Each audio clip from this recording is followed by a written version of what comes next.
สวัสดีครับพี่น้องเบิร์ดสกูคนเนาะซึ่งว่าวันนี้พี่น้องบอยอดกะมีเพื่อนมาเนาะซึ่งว่าบ่ได้มาเจอเพื่อนนะ10 กว่าปีแล้วตั้งแต่เรียนมปลายเนาะแมนบ่ได้เจอหน้ากันเพราะวันนี้คือมีโอกาสได้มาเจออยู่ในประเทศไทยพี่น้องคือแบบว่าทำงานกับเพิ่นทำงานแบบเด็กติดรถพี่น้องกับเฒ่าแก่เนาะซึ่งว่ามื้อนี้เพิ่นกะมาแวะลิ้นน้ำบอยอดนะก่อนอื่นขอได้ขอกราบสวัสดีครับสวัสดีครับคือ เพิ่นนี่ก็เป็นคนอยู่ลาวเนาะซึ่งว่าก็แบบว่าฮู้จักกันตั้งแต่น้อยๆพุ่นล่ะ แม พี่น้ น องสมัยเฮียนนำกัน คืออยากมื้อนี้ก็อยากให้เพิ่นมาเล่าเนาะเล่าประสบการณ์ที่แบบว่าตอนอยู่บ้านนะเป็นครอบครัวนี่เป็นครอบครัวประมาณใดปัจจุบันน่ะปัจจุบันก็ครอบครัวก็ทุกข์ยากเนี่ยนะบ่มีเงินค้ำนะก็ต้องแบบห่างไกลพ่อแม่มาเฮ็ดงานอยู่ประเทศไทยไปแล้วหาเฮ็ดงานอยู่บ้านก็บ่พออยู่พอกินเฮ็ดงานอยู่บ้านนะ แมนคืองานอยู่บ้านนี่คือเฮ็ดงานหยังตอนนั้นแต่ก่อนก็ไปเฮ็ดน้ำจีนนี่แหละอ๋อเฮ็ด แม่น น้องอยู่ลาวเนาะเพิ่นอยู่ลาวแต่ว่าเพิ่นไปเฮ็ดกับนายจ้างจีน แมน เดือนเท่าไหร่กันน่ะ โอ้ยเดือนแตะก่อนก็เดือนละ1,500,000เฮ็ดงานก็หนักแน่แหละแต่ก่อน อ๋อพี่น้องเพิ่นเฮ็ดงานเดือนละ1,500,000กีบเนาะถ้าตอนนั้นก็จะประมาณ 5,000 นะ แมน เนาะตอนนั้นแต่ว่าตอนนี้ก็น่าจะประมาณ 3,000พี่น้องประมาณ 3,000จังว่าเฮ็ดดนบ่กับนายจ้างจีนเฮ็ดดนแล้ว เฮ็ดบ่นะระยะเวลาที่ทำงานกับนายจ้างจีนเนี่ยดนบ่ แมนดนอยู่ จักปีนะเห็น ประมาณเกือบ2 ปีอ่ะ โอ้ทำงานเกือบ2 ปี พอทำงานทีนี้ก็คือพอจะได้กินเนาะหรือ แม ว่าน พอจะได้กินเงินเดือนก็2 เดือนออกเทื่อนึง อ๋อ2 เดือนออกเทื่อนึง แมน อ๋อคือเงินอืดว่าซั่นซะนะ เงินอืด ได้น้อยแล้วอืดเพราะ แมน อ๋อ เพื่อสิได้เงินก็เฮ็ดเวียกทุกยากลำบาก เพื่อสิ แฮงแม่น งานตากแดดเนี่ยเนาะ ตากแดด อ๋องานเกี่ยวกับหยังนะ แต่ก่อนก็เฮ็ดงานเกี่ยวกับไอ้ระเบิดภูระเบิดผาวนะ โอ้ เจาะหินอยู่บ้านเฮา ระเบิดภูเขาพี่น้องแบบว่าไอ้เนาะไอ้ภูเขาอะนะพี่น้องเขาเข้าใจเนาะเขาเรียกว่าหน้าที่คือจุดชนวนระเบิด แม่น อ๋อ เป็น คือ งานเสี่ยงงานอันตรายนำมัน โอ้แต่ได้แค่1 ล้านเนาะ 1 ล้าน5แสนนี่ก็คือหลายแล้วสมัยก่อนประมาณ10 ปีหลัง อ๋อประมาณ10 ปีที่แล้วเนาะประมาณ10 ปีที่แล้ว และอยู่ใช้ชีวิตแบบนั้นนี่ก็ประมาณ2 ปีเนาะเฮ็ดงานกับนายจังจีนนะ แม่น แล้วมันไผสวนมาไทยทีแรกนี่ ที่แรกก็หมู่ชวนมาเฮ็ดนำกันเนี่ย อ๋อ โทรบอกว่ามาเฮ็ดงานนำแมวว่ะแรกๆก็ขึ้นมาเฮ็ดงานในคาแคร์ อ๋อล้างรถ ล้างรถแม่น อ๋อบัดนี้เงินเดือนแพงกว่าตอนนั้น ตอนนั้นขึ้นมาแรกๆเลย320 บาท 320 บาทก็อยู่ที่ประมาณ 10,000เนาะ แม่น 320พี่น้องประมาณเกือบ 10,000เนาะประมาณนั้น ก็คือเฮ็ดงานนี่6 โมงเช้า6 โมงแรง อ๋อก็คือ12 ชั่วโมงอ่ะ 6 โมงเช้า6 โมงแรงเนาะก็ถือว่าตอนอยู่บ้านเฮ็ดงานก็ประมาณเดือนละประมาณ4,000 กว่า 5,000 เนาะ แม่น แต่พอมาประเทศไทยก็ได้ 10,000 บาทเลยมาแรกๆนะแล้วเป็นในการมาทำงานอยู่ไทยในชีวิตได้ดีขึ้นมา ดีขึ้นก็มีการพัฒนาขึ้นหลาย เงินทำก็คือมีหลายๆขึ้นแน่ ก็ได้ส่งให้พ่อให้แม่อยู่บ่ ได้ส่งอยู่ ก็คือเฮ็ดสร้างบ้านไปนำ แม่นสร้างบ้านไปนำ อ๋อ ไปใช้จ่ายครอบครัวไปนำ แล้วตอนนี้แล้วได้แต่งงานแล้วบ่ แม่น แต่งงานกับคนลาวบ่ แม่นคนลาว คนลาว อ๋อ คือแต่งงานเนี่ยมาเจอกันอยู่ไทยบ่จะเจอกันอยู่ลาว ว่าที่แรกก็ไปเจอกันอยู่บ้านก่อน แล้วก็เขาขึ้นมาหากันที่กรุงเทพ อ๋อไปเจออยู่บ้านแล้วก็ แม่น มาอยู่ด้วยกันอยู่กรุงเทพก็หลายคู่นะพี่น้องเนาะก็หลายคู่ที่แบบว่า อยู่บ้านแล้วบางเทื่อก็คนก็ฮู้จักกันนะอยู่ทางบ้านแต่ก็พอที่นี่คือ ได้มาพบฮักที่แท้จริงก็คืออยู่ในไทยเนาะหลังจากที่เจอแล้วอยู่บ้านเนาะ แม่น รู้จักกันแล้ว รู้จักกันแล้วคุยกันแล้ว อ๋อแต่ได้มาคบกันจริง ๆ คืออยู่ในประเทศไทย แม่น อืมแล้วบัดนี้ค่าสินสอดแพงกว่าค่าสินสอด ค่าติดสอบตอนนั้นก็30 ล้านหมดแล้ว 30 ล้าน แม่น อ๋อ30 ล้านนี่ประมาณเท่าไหร่บาทแต่100,000บ่ตอนนั้นนะ กว่าแล้วแสน อ๋อตอนแต่งเมียนะ แม่น อ๋อ แต่งเมียก็ประมาณตปีแล้วน่าจะ6 ปีแล้ว อ๋อ30 ล้านเนาะ30 ล้าน ป แล้ ระ ว มาณแสนกว่าหมดแล้ว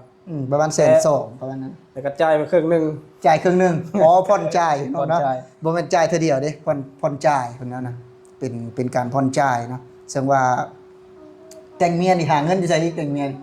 เขาหาเงินในประเทศไทยนี่แหละ หาเงินในประเทศไทยอีกเป็นไง แม่ นะ น อ๋อมันได้พบหักกันอยู่ในประเทศไทยพี่น้อง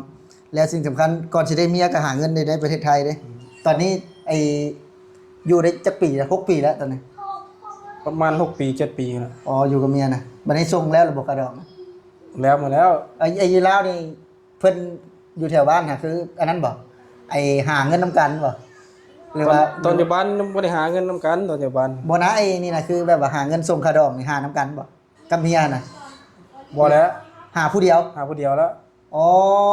บ่ได้หาพร้อมกัน บ่ อ๋อคือเก็บเงินผู้เดียว เก็บเงินคนเดียวคือเก็บเงินคนเดียวแล้วก็ไปแต่งเอาเมีย อ๋อบ่แม่นบ่แบบว่ามาอยู่นํกันแล้วหาซอยกันเป็น บ่เขาเฮ็ดงานคนละที่เขาเนาะ อ๋อเขาก็ส่งให้พ่อแม่เขา แม่น เฮาก็ส่งให้แม่เฒ่า แม่น อ๋อถือว่าเก็บเงินผู้เดียวตอนนี้จบไปแล้ว จบมาแล้ว อ๋อยังแต่ตัวค้างไว้ฮะ มันจะค้างไว้ อ๋อพี่น้องหาเงินในประเทศไทยเนาะคือว่าการชีวิตเพิ่นเป็นอยู่เนาะคือแบบว่าอยู่บ้านก็เจอแล้วมันจะเนาะมาอยู่ประเทศไทยก็คือบ่ได้หักกันคือว่าเจอกันตอนอยู่บ้านแล้วนะอยู่ในประเทศไทยก็เพิ่นก็ได้มาหักกันตื้มอีกว่าซั่นจ้ะก็เลยแต่งงานเนาะหาเงินในประเทศไทยแต่งงานเพื่อส่งไปให้แม่เฒ่าอยู่ทางบ้าน ก็ถือว่าตอนนี้ก็มีลูกแล้วบ่ มีลูกแล้วคนหนึง คนหนึง ใช่ จักปีจักขวบแล้ว เพิ่งได้ขวบหนึง เพิ่งได้ขวบหนึงเนาะ แม่น หลังจากที่เก็บเงินเนาะมีบอกว่าไอ้ส่งขะดองแล้วเบิ่นแล้วเนาะส่งขะดองนะแล้วตอนนี้คือว่าเห็นสร้างบ้านมันนะ แม่นสร้างบ้าน อ๋อสร้างบ้านนี่สร้างอยู่บ้านไม่เท่าเลยบ่ อยู่บ้านไม่เท่าเลย อยู่บ้านไม่เท่าเนาะอยู่บ้านไม่เท่านี่ไอ้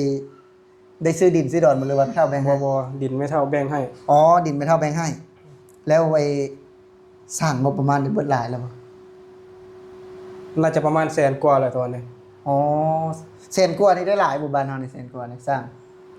บ่หลายแล้วช่วงนี้ โอ้คือมันแพง แพงมันหยังก็แพง อ๋อคือส่วนหลายก็ของไทยว่าซั่นซะไอ้ที่เฮาใช้เนาะคือบ้านเฮาผลิตบ่เป็นว่าซั่น เฮ็ด ซะ บ่เป็นแม่นเลย คือยังผลิตบ่ได้คือ ซื้อทุกอย่าง ปูนกับของไทยแม่นบ่คืออยู่บ้านเฮาก็ปูนก็ยังเป็นของไทยเนาะ เล็กของไทย เหล็กกับของไทยพี่น้องสังกะสี